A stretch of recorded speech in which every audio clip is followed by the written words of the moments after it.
Baik, kita topik malam ini adalah pencurahan Roh Kudus di masa jemaat lokal. Pencurahan Roh Kudus di masa jemaat lokal. Karena apa? Kita melihat beberapa kebaktian, ya, kegiatan Kristen begitu yang didokumentasikan di media sosial, ya kan, macam-macam. Gitu. Katanya ada pencurahan Roh Kudus dengan berbagai manifestasi di dalam satu pertemuan. Gitu.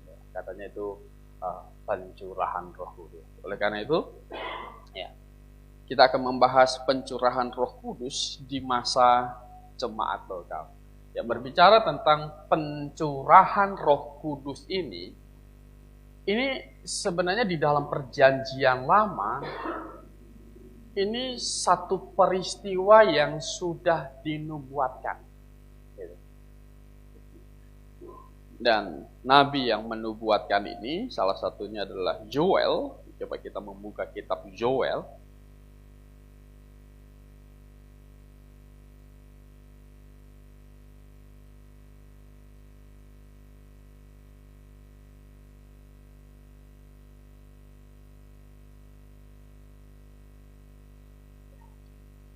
Secara kronologi waktu, ya, Joel ini ditulis sekitar abad ke-9 sebelum Masehi.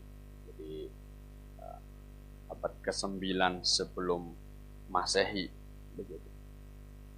Dan nubuatan tentang pencurahan Roh Kudus dia mengatakannya di dalam pasal yang kedua. Saya akan membaca ayat 28 sampai dengan ayat yang ke-32. Kemudian daripada itu akan terjadi bahwa aku akan mencurahkan Rohku, Roh Kudus, ke atas semua manusia. Maka anak-anakmu laki-laki dan perempuan akan bernubuat. Orang-orangmu yang tua akan mendapat mimpi. Teruna-terunamu akan mendapat penglihatan-penglihatan. Juga ke atas hamba-hambamu laki-laki dan perempuan akan kucurahkan Rohku pada hari-hari itu. Aku akan mengadakan mujizat-mujizat di langit dan di bumi.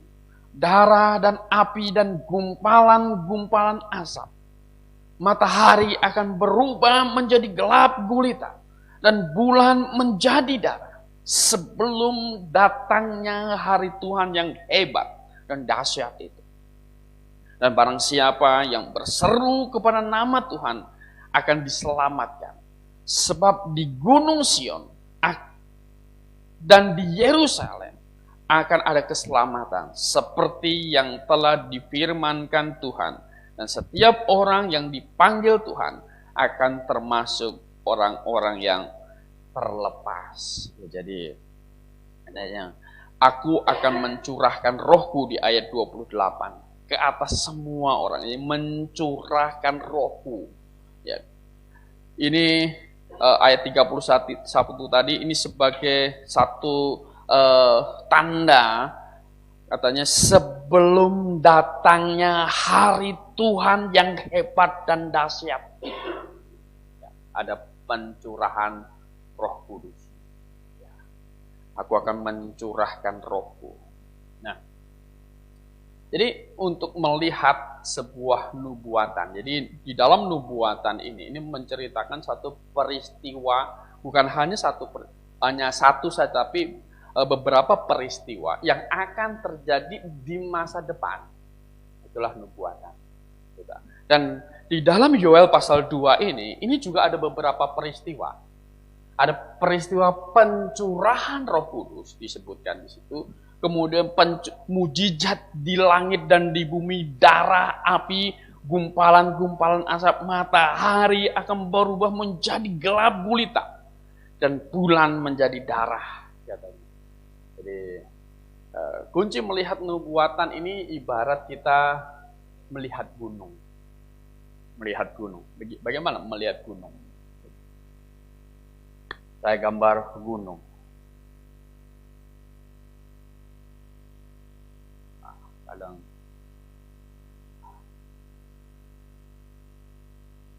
nih, kalau kita lihat gunung ini dari depan, ada berapa puncak gunung?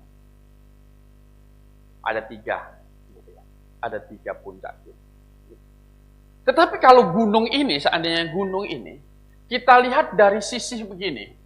Dari sisi kiri begini. Kira-kira ada berapa puncak yang kelihatan? Hah?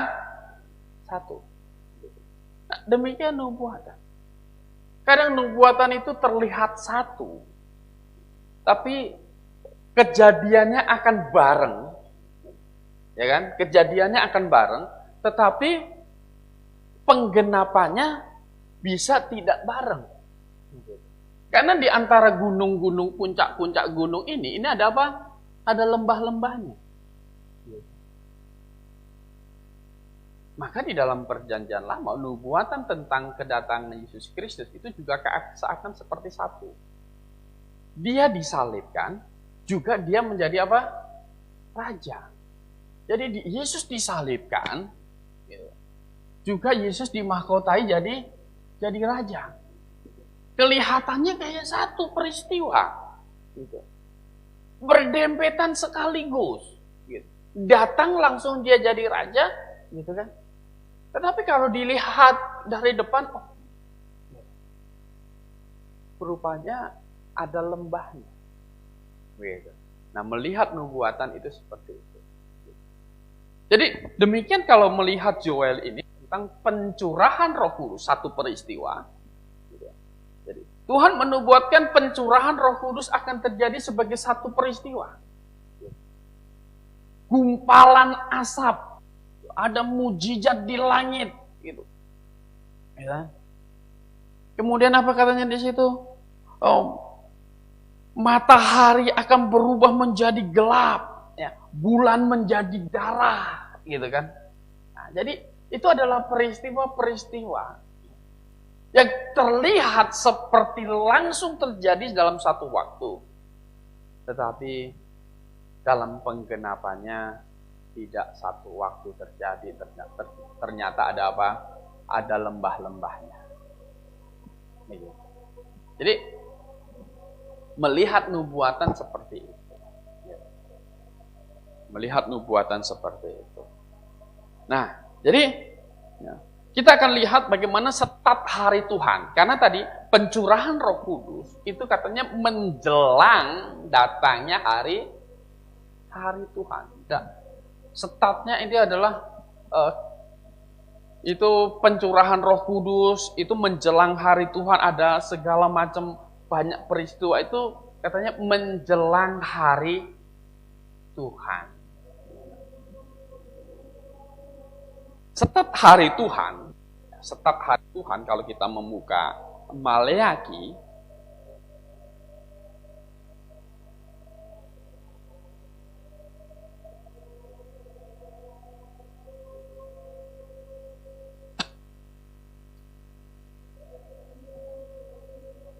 Maleaki pasal 4.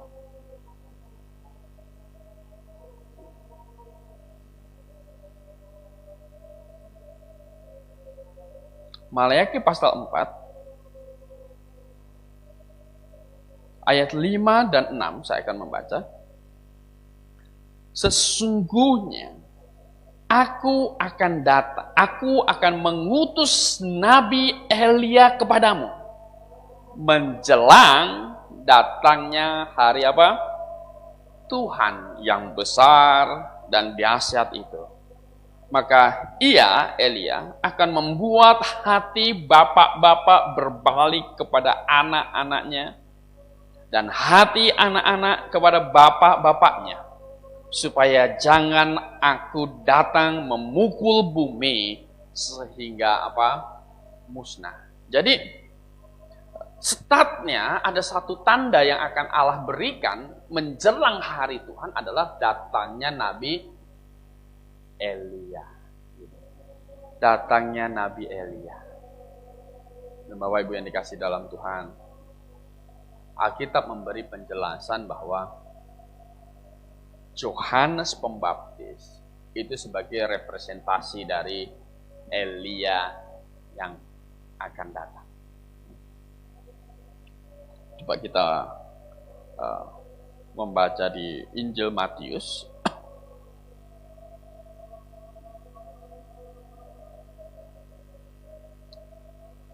Injil Matius pasalnya yang ke-11.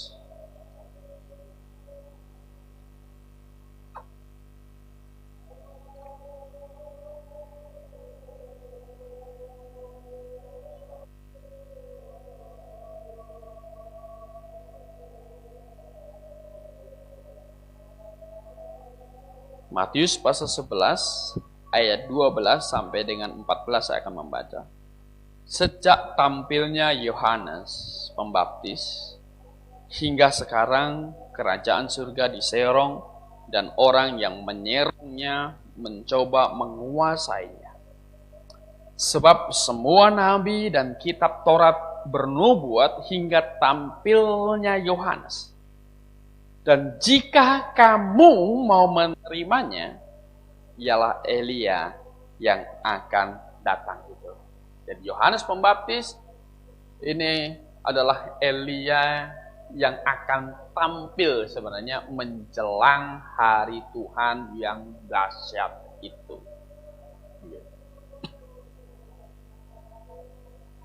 Kalau saya menggambarkan garis zaman,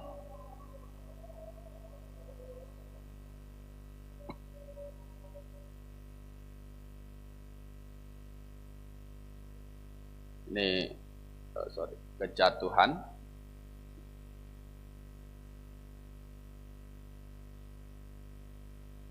hukum Taurat diturunkan,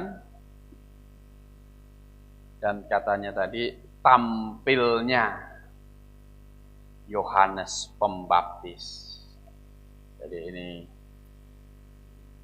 Yohanes Pembaptis menjelang hari Tuhan, gitu kan? Menjelang hari Tuhan, hari yang dahsyat itu, katanya. Kalau nggak bertobat akan dimusnahkan.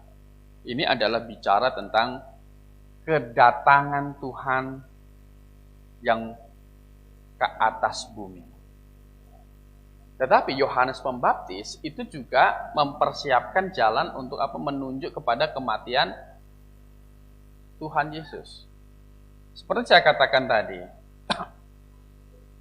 kedatangan mati di atas kayu salib dan kedatangan menjadi raja di perjanjian lama nubuatan itu seperti gunung yang terjadi satu peristiwa tanpa lembah.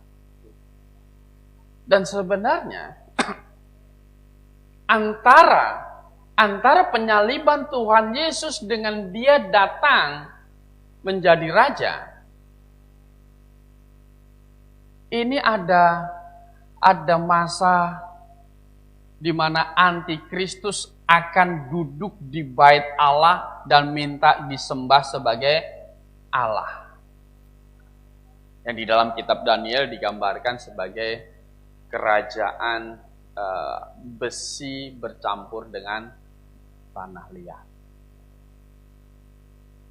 Dan beberapa bagian Alkitab bilang pembinasa keji gitu, akan duduk di bait Allah. Jadi terlihat seperti satu gitu.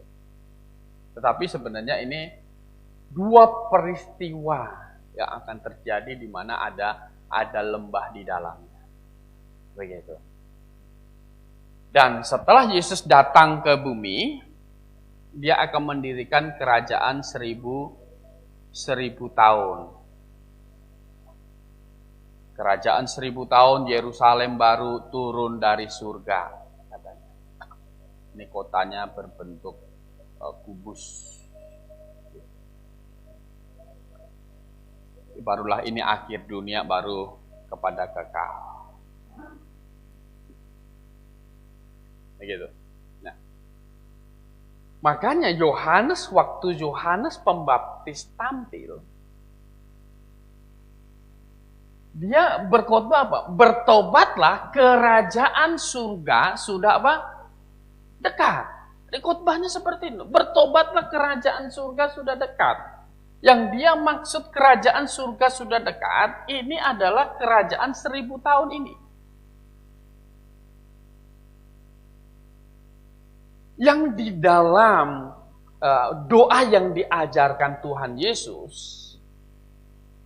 datanglah kerajaanmu di bumi seperti di surga. Kenapa bertobatlah, kerajaan surga sudah dekat katanya? Dikatakan sudah dekat. Bar gunungnya ini kita hapus dulu.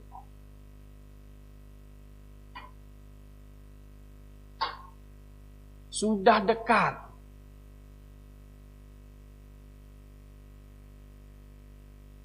Dikatakan dekat. Kenapa dekat? Kok kalau dekat kenapa hari ini kok belum ada? Apakah Yohanes Pembaptis salah? Katanya dekat. Gitu. Tetapi hari ini mana? Gitu. Hari ini mana? Maka di Petrus dikatakan tampil pengejek. Kamu bilang orang Kristen, Yesus datang jadi raja. Mana? Dari dulu sampai sekarang nggak berubah-berubah. Ya, tampil ejekan-ejekan begitu di zaman Petrus. Kenapa dekat? Karena Yohanes Pembaptis ini antara penyaliban Tuhan Yesus, rentang waktu ini, antikristus memerintah ini hanya berapa? Hanya 7 tahun saja. 7 masa. Maka dikatakan apa? Bertobatlah, kerajaan surga sudah dekat. Rajanya sudah datang sebenarnya. Raja dari kerajaan surga itu sudah datang. Tetapi mereka apa? Mereka salibkan, orang Yahudi salibkan. Rajanya datang, tetapi sama rakyatnya itu ditolak. Maka segala momen yang terjadi pasca penyaliban Tuhan Yesus tentang antikristus memerintah dan kerajaan 1000 tahun ini datang, ini ditunda dulu. Maka dikatakan ayat 14 tadi, dan jika kamu mau menerimanya, ialah apa? Elia. Kalau mereka menerima Yohanes Pembaptis, berarti juga menerima Tuhan Yesus. Maka Yohanes Pembaptis itu adalah Nabi Elia yang diutus menjelang hari Tuhan yang apa? Yang dahsyat.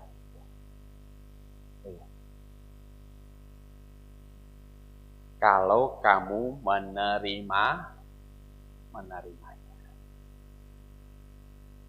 Padahal setat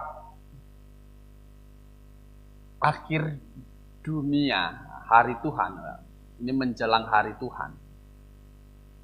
Setat hari Tuhan. Itu adalah tampilnya Yohanes Pembaptis ini sebenarnya. Kalau mereka mau menerimanya. Begitu. Jadi kalau dibilang, apakah ini sudah akhir zaman? Sudah. Tampilnya Yohanes ini sudah akhir zaman. Dari sejak tampilnya Yohanes ini udah akhir zaman. Kenapa? Karena progresnya sebenarnya ada 7 tahun antikristus memerintah, 1000 tahun Kristus memerintah di bumi, dan apa? Kekal, akhir dunia sudah selesai. Jadi masa pemerintahan antikristus cuma 7 tahun saja. Singkat. Tetapi kalau itu apa? Menerimanya. Mereka tidak menerimanya. Mengapa mereka tidak menerimanya? Ya, mereka nggak percaya pemberitaan Yohanes Pembaptis. Mereka nggak percaya. Maka ketika mereka nggak percaya Yohanes Pembaptis, juga mereka nggak percaya Tuhan Yesus. Tuhan Yesus pernah ditanya, apakah engkau Mesias? Dia bilang, sebelum saya jawab, kata Tuhan, Yohanes Pembaptis itu baptisannya dari Allah atau bukan? Ya, mari Tuhan Yesus tanya begitu. Baptisan Yohanes Pembaptis itu dari Allah atau bukan? Kalau mereka jawab dari Allah, kenapa kamu nggak menerima? Mereka nggak jawab. Tuhan juga nggak jawab.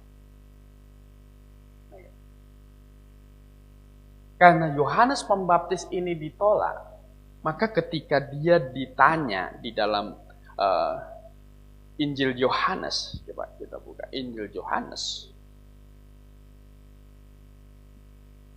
Injil Yohanes pasal 1.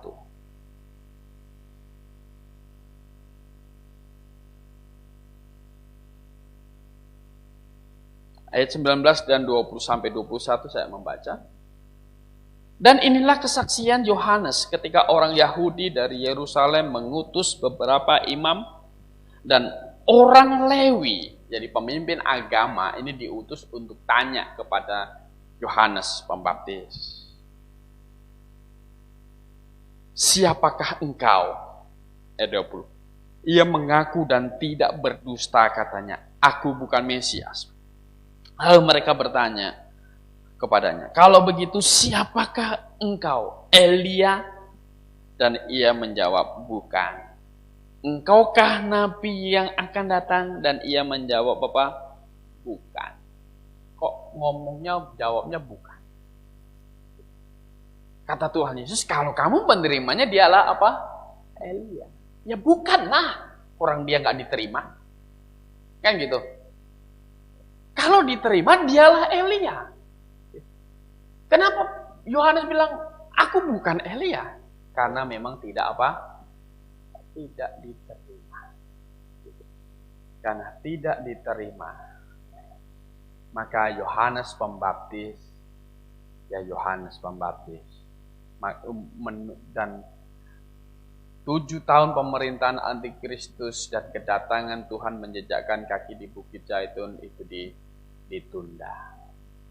Maka inilah yang sering kita pelajari masa jemaat lokal ini.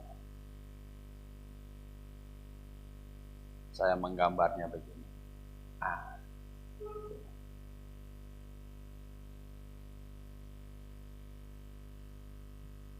Ini diakhiri dengan pengangkatan nanti, rapture. Selesai masa jemaat lokal, ini masa jemaat lokal.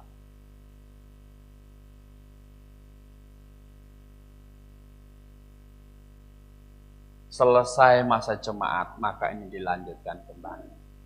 Jadi masa jemaat lokal, lingkup masa jemaat lokal di dalam kronologi waktu, itu adalah masuk ke dalam masa akhir zaman. Akhir zaman. Kenapa akhir zaman? Karena berhentinya masa ini sewaktu-waktu. Tidak bisa diprediksi kapan selesainya. Pengangkatan tidak bisa diprediksi kapan. Sewaktu-waktu. Nah, bicara tentang pencurahan Roh Kudus yang dinubuatkan oleh Yoel, bahwa aku akan mencurahkan rohku ke atas semua manusia. Ini masa jemaat itu penting antara di abad pertama. Jadi sejak penyaliban Tuhan Yesus, penting sekali, sampai dengan masa abad pertama selesai, tahun 100, kita bilang 100 Masehi.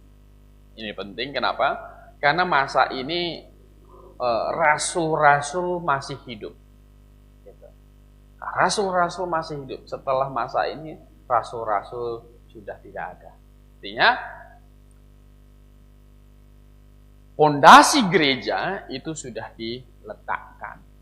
Dan rasul dan nabi itu adalah dasar dari jemaat. Sudah diletakkan. Ini penting masa ini. Nah, Petrus mengakui bahwa apa? Peristiwa pada hari Pantekosta di Yerusalem itu adalah peristiwa pencurahan apa? Roh Kudus di Yerusalem. Ya, coba kita membaca.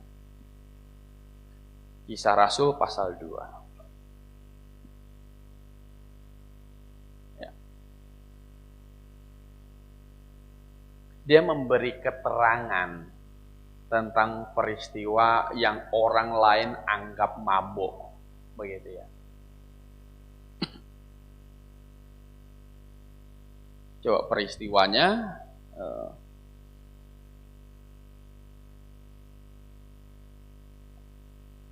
Kisah Rasul pasal 2 ayat 1 sampai 4 saya akan membaca terlebih dahulu. Ketika tiba hari Pentakosta, semua orang percaya berkumpul di suatu tempat. Tiba-tiba turunlah dari langit suatu bunyi seperti tiupan angin keras dan yang memenuhi seluruh rumah di mana mereka duduk. Dan tampaklah kepada mereka lidah-lidah seperti nyala api yang bertebaran dan hinggap pada mereka masing-masing. Maka penuhlah mereka dengan Roh Kudus. Lalu mereka mulai berkata-kata dalam bahasa-bahasa lain seperti yang diberikan Roh Kudus itu kepada mereka untuk menyatakannya. Tetapi orang yang lain ada yang berkata begini. Ayat 12. Mereka semua tercengang-cengang dan sangat termangu-mangu sambil berkata kepada yang lain, apakah artinya ini? Ayat 13. Tetapi orang lain menyindir, mereka sedang mabuk oleh anggur manis. Wah, dengar peristiwa itu katanya, mereka berbahasa lain, Roh Kudus dicurahkan pada waktu itu, gitu kan. Banyak komentar, gitu kan, banyak pendapat. Ini apa ini? Apa ini? Apa ini? Ada yang bilang ini mabuk anggur manis. Lalu Petrus menjelaskan, maka bangkitlah Petrus berdiri ayat 14 dengan ke-11 rasul-rasul itu, dan dengan suara nyaring ia berkata kepada mereka, hai kamu orang Yahudi dan kamu semua yang tinggal di Yerusalem, ketahuilah dan camkan perkataan ini, orang-orang ini tidak mabuk seperti yang kamu sangka, karena hari baru pukul 9. Ayat 16. Tetapi itulah yang difirmankan Allah dengan perantaraan Nabi Yoel. Tadi kita sudah baca. Jadi mereka ini tidak mabuk, tetapi katanya, ya kan? Itulah, jadi peristiwa itulah yang difirmankan Allah dengan perantaraan Nabi Yoel. Aku akan terjadi pada hari-hari terakhir, demikian firman Allah. Aku akan mencurahkan Rohku. Jadi Petrus, di sini saya tulis di atas di sini. Petrus menyaksikan pencurahan Roh Kudus di Yerusalem.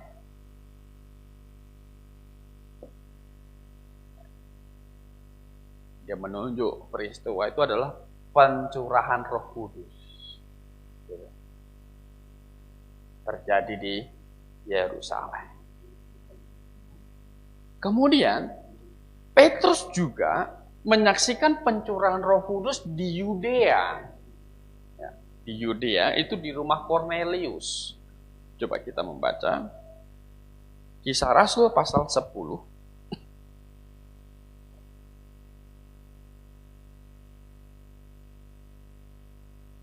Di sini Petrus dan Yohanes, Kisah Rasul pasal 10.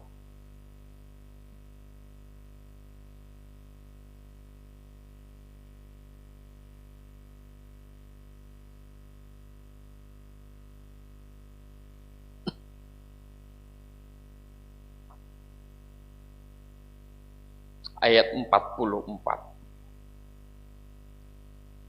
Ketika Petrus sedang berkata demikian, turunlah Roh Kudus ke atas semua orang yang mendengarkan pemberitaan itu. Dan semua orang percaya dari golongan bersunat menyertai Petrus tercengang-cengang karena melihat bahwa karunia Roh Kudus dicurahkan ke atas bangsa-bangsa lain juga.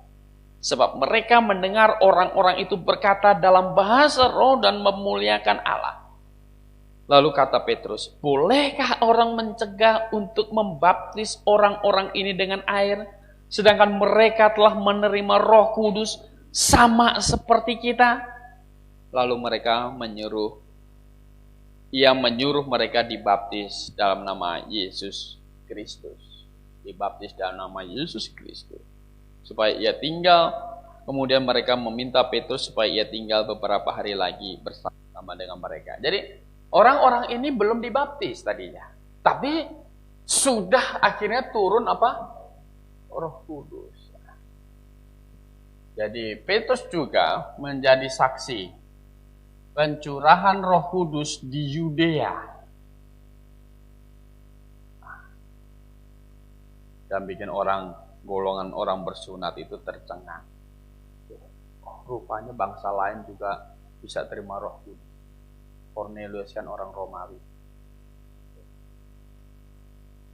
Nah, Petrus menyaksikan juga. Kemudian Petrus juga menyaksikan pencurahan Roh Kudus di Samaria. Coba kita buka Kisah Rasul pasal 8.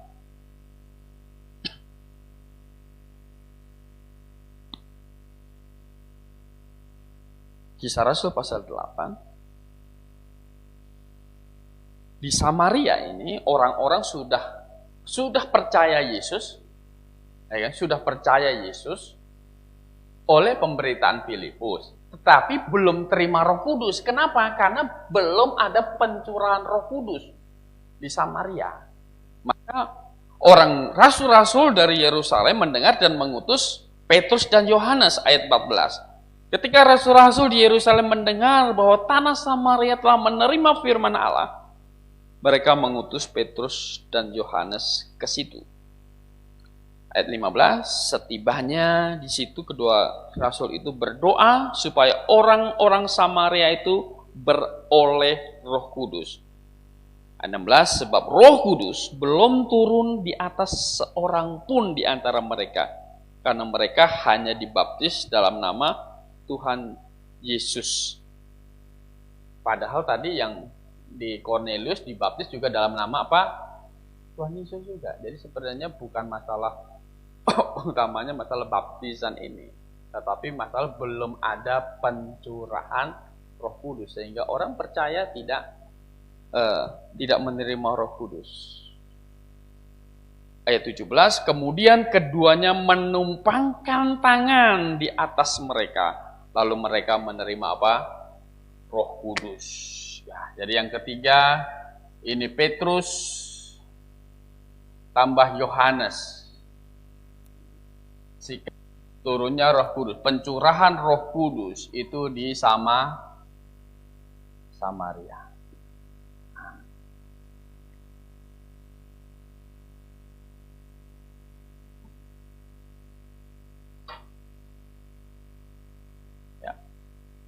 Makanya Yerusalem, Yudea, Samaria setelah ada pencurahan Roh Kudus di 3 tempat ini, setelah itu orang bertobat percaya langsung terima Roh Kudus, tidak ada tumpang tangan lagi, ya kan? Misalnya siapa? Waktu Filipus nanti nginjil sida-sida, Ada nggak sida-sida itu dilihat ada Roh Kudus turun begitu? Tidak ada. Waktu Paulus di jalan Damsik, gitu, jalan lurus menuju Damsik, dia bertobat percaya. Ada nggak langsung setelah sama Ananias begitu dia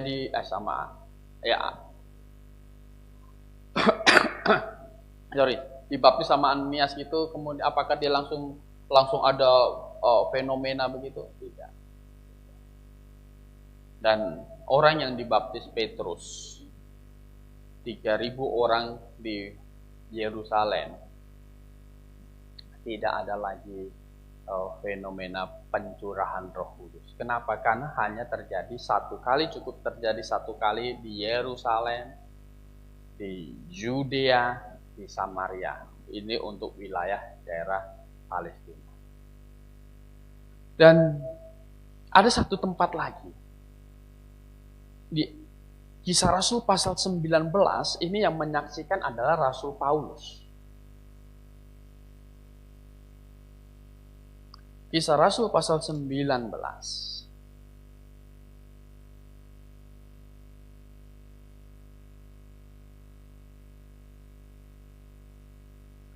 Ayat 1 untuk menjadi keterangan tempat. Ketika Apolos masih di Korintus, Paulus sudah menjelajah daerah-daerah pedalaman dan tiba di Efesus. Di situ didapatinya lah beberapa orang murid.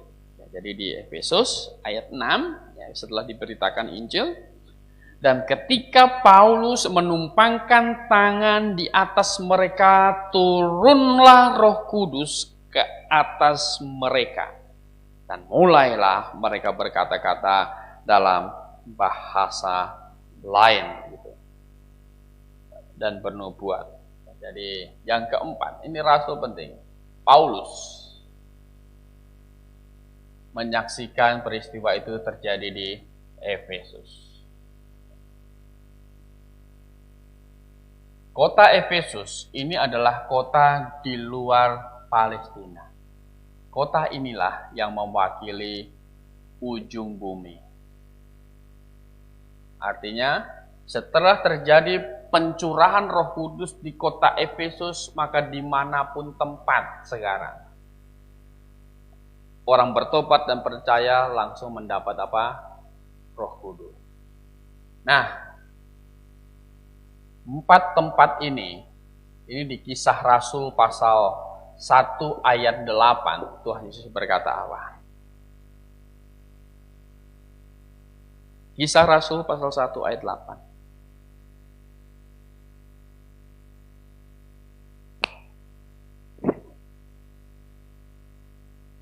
Tetapi kamu akan menerima kuasa kalau Roh Kudus turun. Ya kan? Roh Kudus turun. Ini pencurahan Roh Kudus. Dan kamu akan menjadi saksiku di Yerusalem, di seluruh Yudea, Samaria, dan sampai ke ujung bumi. Jadi sudah terjadi. Yerusalem, Yudea, Samaria, Efesus, kota di luar Palestina. Ini adalah perwakilan dari ujung bumi. Kamu harus menjadi saksiku. Kalau Roh Kudus turun, nah ini pencurahan Roh Kudus. Yerusalem, Yudea, Samaria, sampai kepada ujung bumi. Jadi pencurahan Roh Kudus itu sudah selesai. Terjadi satu kali di Yerusalem, terjadi satu kali di Yudea, terjadi satu kali di Samaria, terjadi satu kali di ujung bumi. Jadi sekarang dimanapun tempat, orang bertobat dan percaya Tuhan Yesus, tidak ada pencurahan Roh Kudus lagi. Kenapa? Karena Roh Kudusnya sudah diturunkan, tidak pernah dinaikkan, tidak pernah ditarik kembali. Jadi Roh Kudusnya sudah turun, tidak perlu dicurahkan lagi. Maka kalau hari ini orang bertobat dan percaya, itu otomatis dimeteraikan dengan apa? Roh Kudus. Kalau kita membaca kitab Efesus, sekarang dimanapun tempat, gitu. Karena Roh Kudus sudah dicurahkan dimanapun tempat, orang bertobat dan percaya kepada Tuhan Yesus, dia langsung menerima Roh Kudus. Karena Roh Kudus itu adalah jaminan dari keselamatan kita. Efesus 1 ayat 13. Di dalam Dia kamu juga, karena kamu telah mendengar firman kebenaran, yaitu Injil keselamatanmu. Di dalam Dia kamu juga, ketika kamu percaya, dimeteraikan dengan Roh Kudus yang dijanjikannya itu. Inilah Roh Kudus sudah dicurahkan dan tidak ditarik, gitu. Jadi belum pernah di masa gereja ini ada penarikan Roh Kudus. Sudah dicurahkan dan belum ditarik. Tentu nanti ketika pengangkatan inilah Roh Kudus yang mendiami hati orang yang sudah bertobat dan percaya itu apa? Ikut diangkat. Nah, baru kembali kepada masa inilah, melanjutkan. Jadi untuk masa jemaat, ya, tema kita pencurahan Roh Kudus di masa jemaat lokal itu sudah selesai, terjadi 4 kali. Nah sekarang dimanapun tempat orang bertobat dan percaya Tuhan Yesus, langsung menerima Roh Kudus, karena Roh Kudus memang sudah dicurahkan. Roh Kudus akan masuk ke dalam hati orang, akan mendiami hati orang, tinggal di dalam tubuh orang. Kalau orang itu betul-betul bertobat dan percaya Tuhan Yesus, maka dikatakan pada orang yang sudah bertobat dan percaya Tuhan Yesus, tubuhmu itu adalah bait dari apa? Roh Kudus. Tubuhmu itu bait dari Roh Kudus, bait Allah. Siapa membinasakan bait Allah, Allah akan menuntut balas.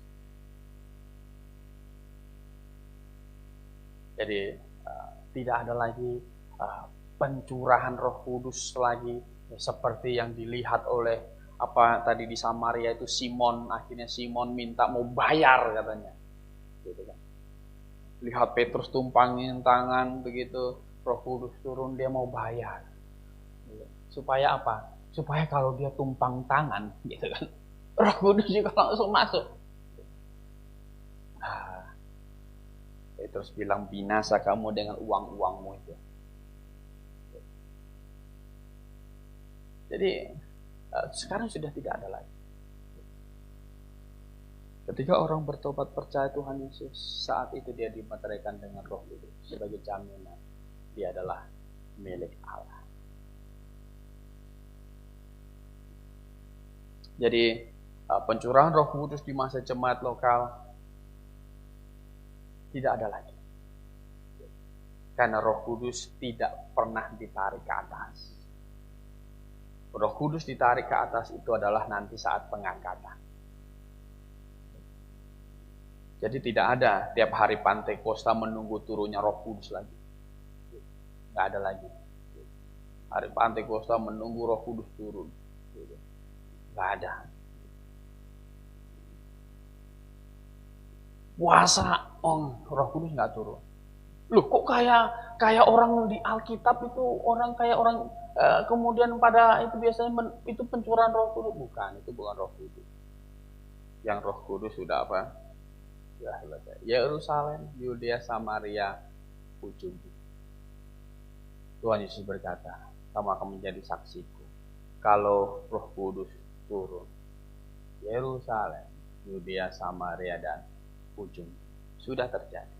Karena dimanapun tempat kita memberitakan ini, orang sungguh-sungguh bertobat dan percaya, saat itu dia dimeteraikan dengan Roh Kudus. Ya, baik. Jadi